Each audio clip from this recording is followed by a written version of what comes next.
Good morning. Welcome to another episode of BroPartisan Hacks. It's I don't know. It's 2 days until my 41st birthday. Um, and the thing about being 41 is nobody gives a shit. 41. It's such a it's you're after 40. As soon as you're 40, you're an old ass man, and that's it. So, like, Yeah, I yeah, don't pretty even much. think we're Can't wait. doing anything. I don't think we're doing anything. I'm just like, oh, it's just another day. Like, it doesn't even matter. I'm old as fuck, and that's all there is Honestly, to I'm it. gonna go to work, Um, and that's about it. And yeah, yeah. I got 2 track meets this week, and had a good week last week. We had a track meet on Thursday, and in Dallas on Thursday we had a cold snap, and so we're out there, and it's 32 degrees outside. It's freezing. And so I coach both disc and pole vault, which is a weird combination. But at our track, the disc and the pole vault pits are right next to each other, and so our pole vault coach left last year, and we they didn't have they were just anybody. like, "Hey, Reese, you've never done this before in your life. Go teach these kids how to do it." Luckily, I've got a senior that's been doing it, and he's pretty good, and he's helping me with the younger kids, and I know enough to be dangerous. So, um, you Know know. enough to know you never Anyway, want to do it yourself. yeah. Anyway, so my kids had a pretty good day. On the varsity boys got second and fourth, and then JV boys got second and third, and then because it only took 4 discus throwers, and then the varsity girls, one girl got second, and then my pole vaulter girl varsity got first, and then the JV boy got third. Both my varsity boys didn't get over the opening height because it's a weird deal. Like, I don't, I know enough to be dangerous, but what was happening was the wind at 30 degrees was blowing at their back. It was making it too fast. Like, they're running too fast to jam the pole into the ground or whatever, and it's like ripping their arms off because They're not used to having that much force the or whatever it timing was. is off. Yeah. So, and it happened to pretty much everyone that jumps over like 10 feet. So if you're like a serious pole vaulter, you weren't getting anything. Like, it was the weirdest thing. Hmm. Anyway, none of that's important. It was just cold, But and it's that's what was interesting. going on this week. So, I wanted to talk about the no-knock warrant for Amir Locke. And why I think no-knock warrants are a violation of the Second Amendment. Not the Fourth Amendment. Not the fourth, but the second. Not the Fourth. The Second Amendment. Because why did he get shot? Because his house was broken into. It's a confusing situation. He had his gun sitting next to him. Because he lives in a dangerous neighborhood. Well, apparently he wasn't at his own house, and that's problem number one. He wasn't at his own house. He was sleeping on the couch, but he has his gun for protection because he's a door dasher. Door dasher. So Door dash, right? Okay. Yeah. Okay. It sounded like this is what I door read basher, here. and I was like, so he bashes people's doors? Wait, no, this is food delivery. Okay. No, door dasher. He's a door dasher. Anyway, so he just happened to have the gun with him, right? But go ahead and pull up that wiki article and scroll down to the picture of when he grabs the gun. It should be in there. It's pretty small. So, when he grabs it, it shows clearly that his fingers on the side of the barrel, like he's got perfect police training, right? and then he's immediately shot. So it's kind of crazy because the entry to shooting was less than 10 seconds. And here's why it's a violation of his Second Amendment right. Okay? Here's why.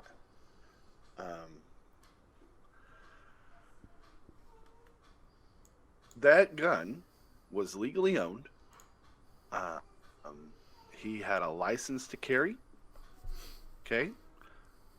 And he did exactly what he should be able to do, which is protect himself in his own home or in any home, right? Doesn't matter if it's his home or not. His right as an American is to be able to protect himself. And that right was taken away because he was shot because he had a gun. Because he reacted how any normal red-blooded American should react to somebody busting up in a house that he's in. That's the proper reaction, is to protect yourself. And the police and no-knock warrants violate that right to protect yourself.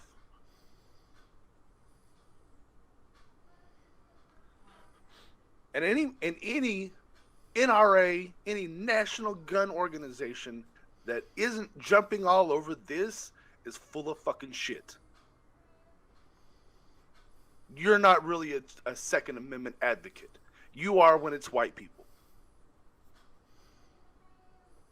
However, there is a local gun group in Minnesota that is upset about this. Excuse me.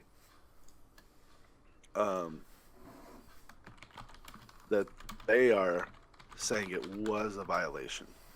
Minnesota Gun Owners Caucus. He reached for a legal means of self-defense while he sought to understand what was happening.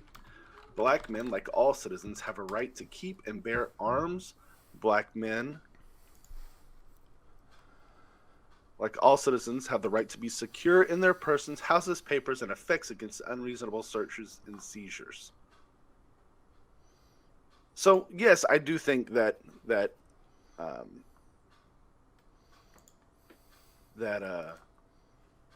it's a violation of your Fourth Amendment right. But I also think it's a violation of the Second Amendment right. And I think that it happens over and over and over again that the police use somebody having a gun as an excuse to kill them.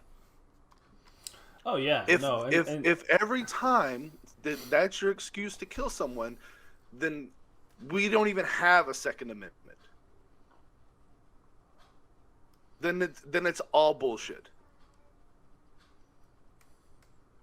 And every advocate is a fake-ass advocate. The thing is, you're not going to get any argument on this from me, because I completely agree with this. Like, everything you just said. And furthermore, like, it is pretty sickening. Like, I've gotten stuff from, like, the NRA, because I'm on the Republican, voter rolls or whatever, and so they're like, hey, this guy, and he's white, let's get him. And I'm like, don't you want to do what Mr. Wayne LaPierre says? And I'm like, who? Fuck that guy. Like, I don't know that guy. No. He, like, yes, the NRA is about worthless under its current leadership.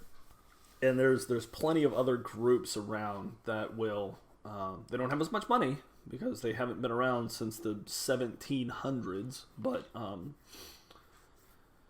yeah, there's plenty of other groups around that will do what's right. And it sounds like this Minnesota Gun Caucus is one of them. Because, yeah, I completely agree.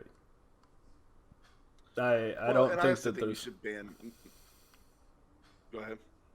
I was just gonna say I don't think there's any excuse for this type of it's difficult, right? Like I'm thinking of situations where you could have. Is there any real benefit for police, right? Versus a no-knock warrant versus like when they're raiding a stash house or whatever. Like you see it in the TV shows, like I've never seen this happen before in real life because Yeah.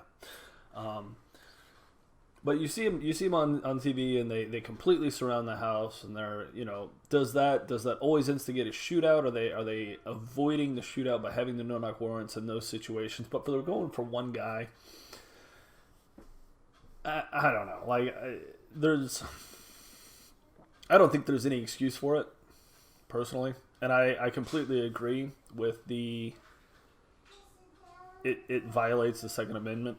And furthermore, I think that some of those red flag laws and the way that they're implemented, like, they may be a good idea, but the execution of them and the way that they have been implemented in states of, I think, Massachusetts and Vermont particularly, they resulted in fatalities and police shootings. Because they said, some neighbor called up the neighbor they disagreed with, and they were like, hey, this guy's got a gun and he's unsafe.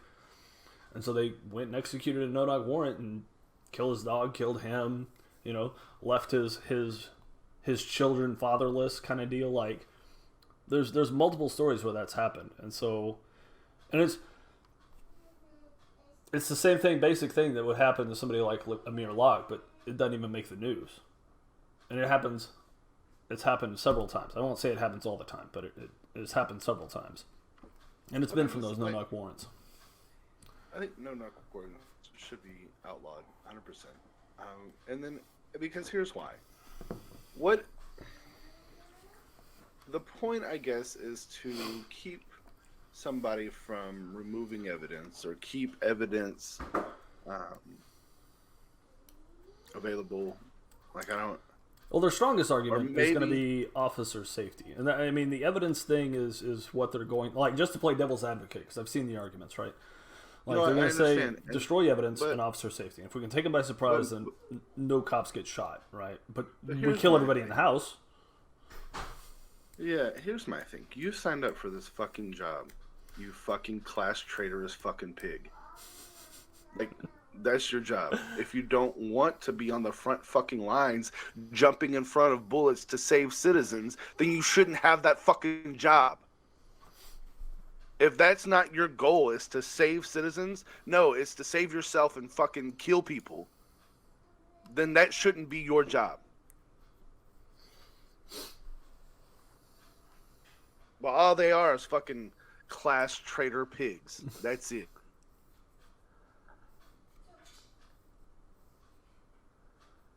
They're there to protect the money of the wealthy.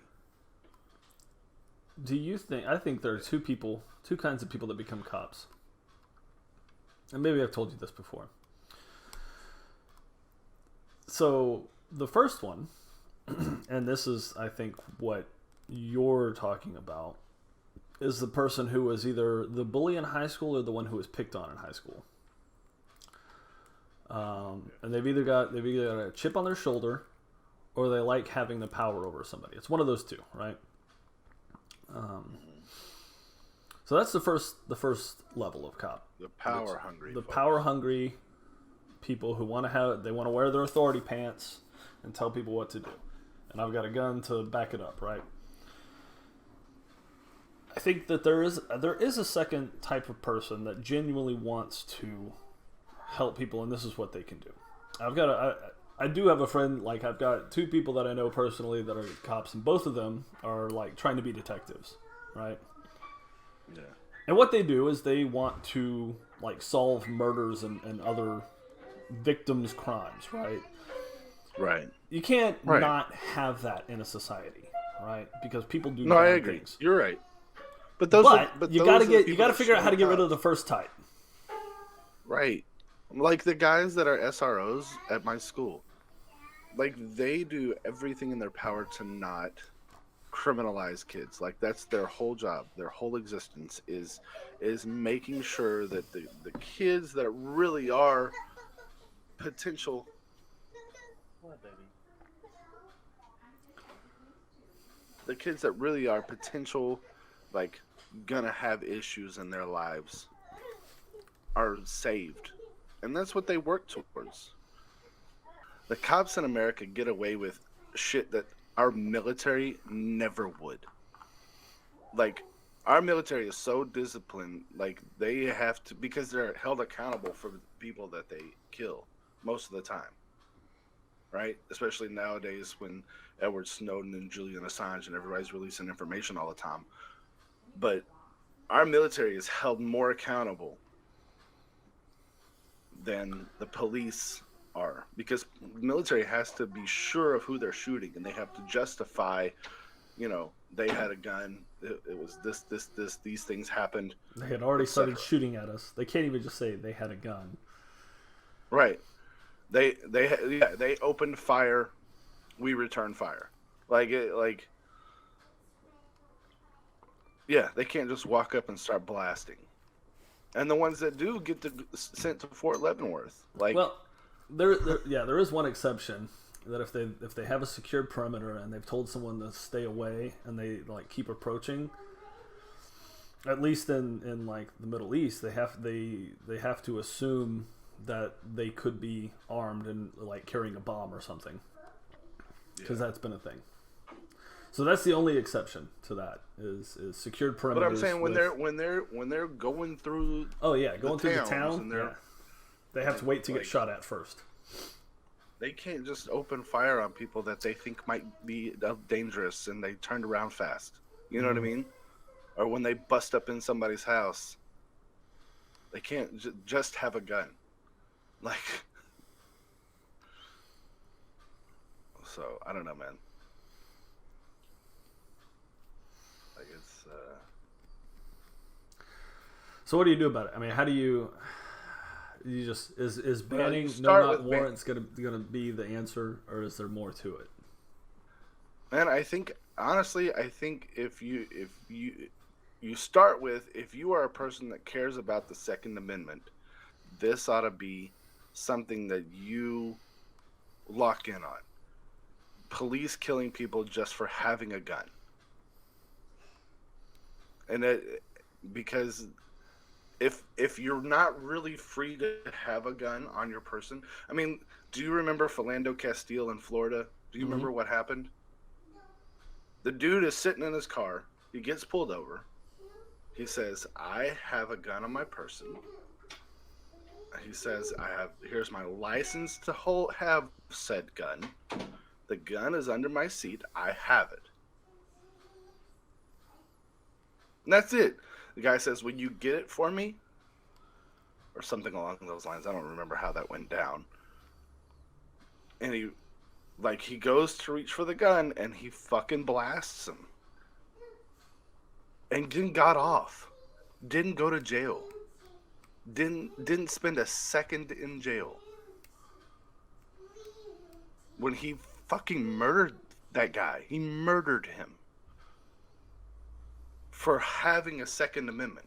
Mm-hmm. And not one gun right activist said shit. Not one. Another thing that pisses me off about this thing is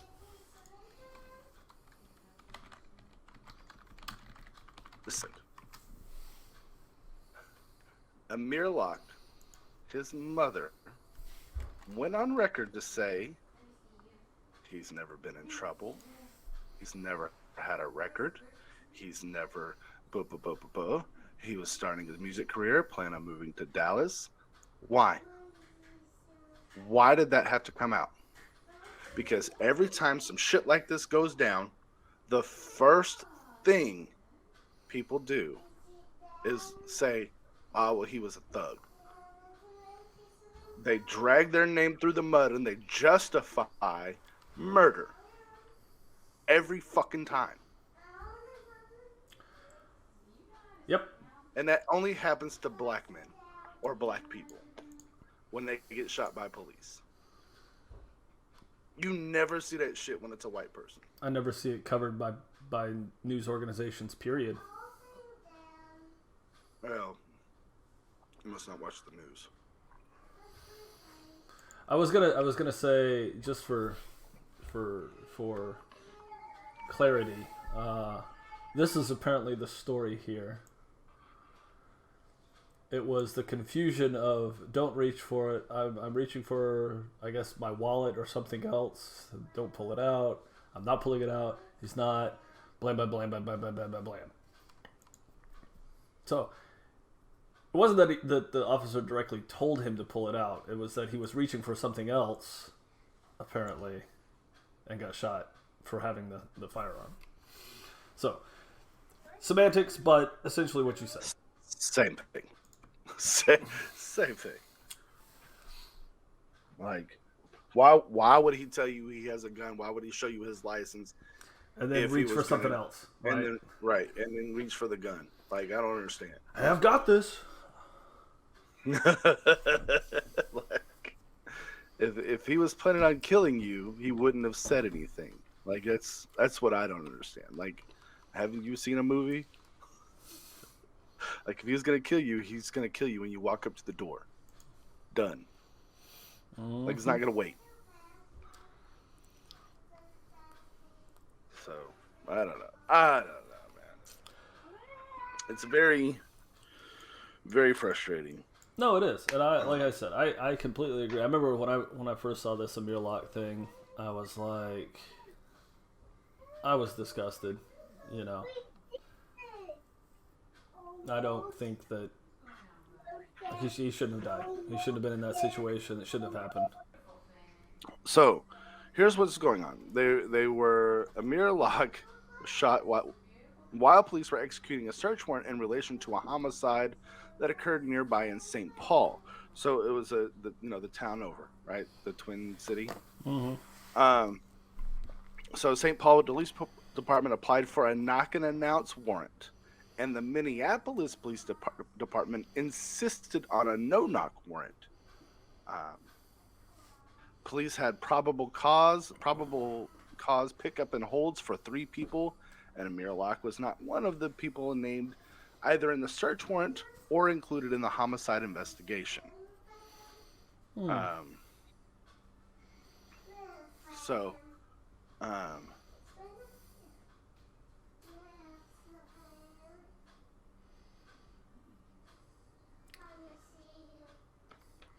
yeah. So he was just at the house of some guy who was on the search warrant, or they went to the wrong house again.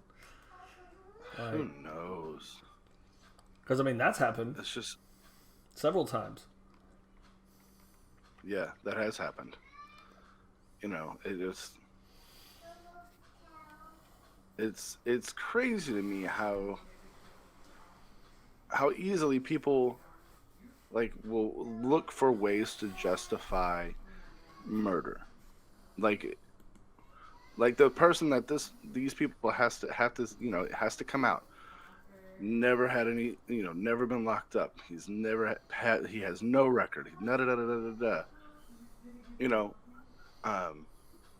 Like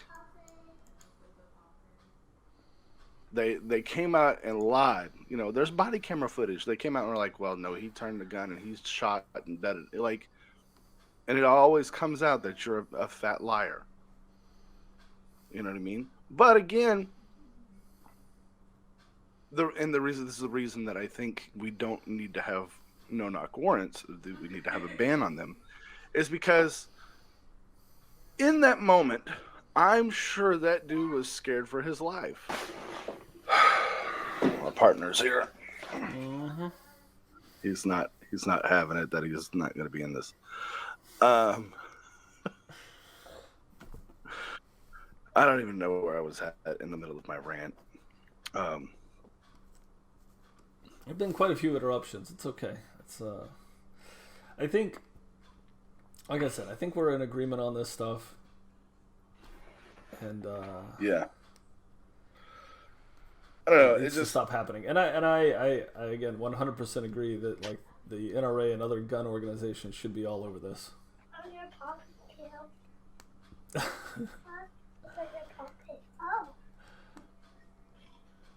You got the crew today. I don't know why. Y'all go watch Paw Patrol or something. You want to put something on the TV? Yeah. Okay. Maybe this will work.